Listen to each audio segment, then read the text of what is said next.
Goodbye ProPresenter, hello Playlister.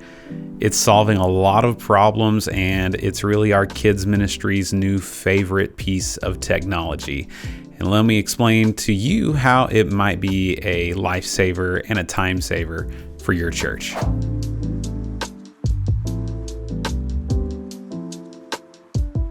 Now, we still love ProPresenter and we use it in many areas of our church, but we were using Pro7 in 3 different rooms of our kids ministry on a Sunday morning to facilitate running media for the different small groups and kids worship experiences.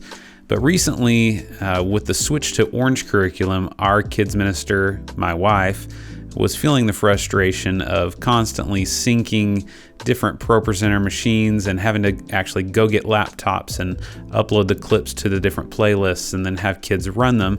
And while it was working okay, it just was tedious and time consuming. So I set out to figure out a better way to do this. And that's whenever I ran across Playlister. Essentially, Playlister runs on an Apple TV and you run your media from the Apple remote. And we've loved this so much that I actually reached out to Playlister and said, how can I share this with my followers? And they allowed me to get a code for you guys. If you do want to check out Playlister, you can use the code Ryland for a month free of Playlister on as many TVs and devices as you have, just to give it a chance and try it out and see how it might work for your ministry. Cost-wise, you're looking at about $20 per month per screen. So there is that ongoing subscription model that's running on your own Apple TVs that you might have. You could also go with the Pro plan that's $25 a month, and that is them actually providing you with an Apple TV, and there's actually an enterprise level as well that you can check out on their website.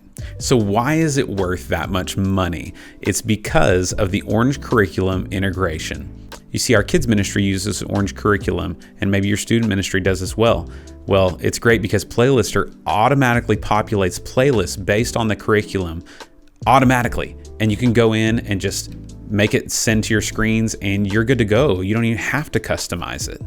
But for us, we are taking the time to go in there and kind of customize that playlist. And that's a great benefit, is you can actually go in and add any media that you want to the Playlister playlist and choose what screens that's going to go to during certain dates. So whenever your Sunday school teacher or your small group leader goes in there to open up the app, there's only one option available. They can't really screw it up. They just click on the button, hit the next button on the Apple remote when it's time.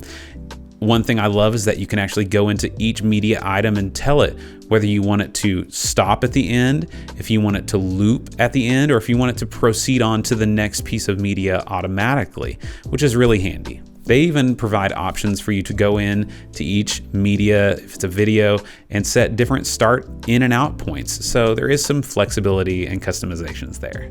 We even used this recently for our Christmastown karaoke station, where my wife went in and uploaded a bunch of different karaoke videos onto Playlister, and then it was ready to go and really easy to run straight from the app.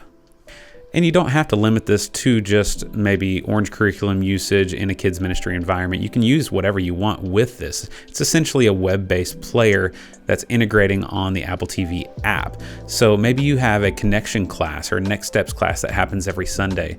Wouldn't it be nice just to have an Apple TV hooked up with a playlist already set with all of the essentially PowerPoint of whatever presentation you're going to do, and then just be able to have that Apple TV remote for that presenter to run that while still engaging with everyone and not having to have somebody else there running ProPresenter. Sure, you can use the phone app, but I don't know, there's just something about the little remote, the tactile holding it in your hand that is kind of nice when you're running a presentation. And one of my fears when we switched to this was just using the internet, right? It's not something that's downloaded onto a computer. But the great thing about this is as soon as you open up the playlist, it's going to actually download into the cache of the Apple TV and it's ready to go. That way, if for some reason you do lose internet or it gets slow, it's already there and loaded and populated to be presented for that small group or that worship time that you're using the playlist for. So there you go. Just thought I'd share another piece of technology that has really made our lives easier around here at Central. And again, if you want to check out Playlister, playlister, I will link that in the description below. Make sure to use that code Ryland if you're going to check it out and test it out. And let me know in the comments if you're a playlister user, any tips and tricks you'd give, or if you do try it out, come back and let me know your experience with it. And remember, guys, we can do a lot of great things. Let's do it all for God's glory. We'll see you in the next one.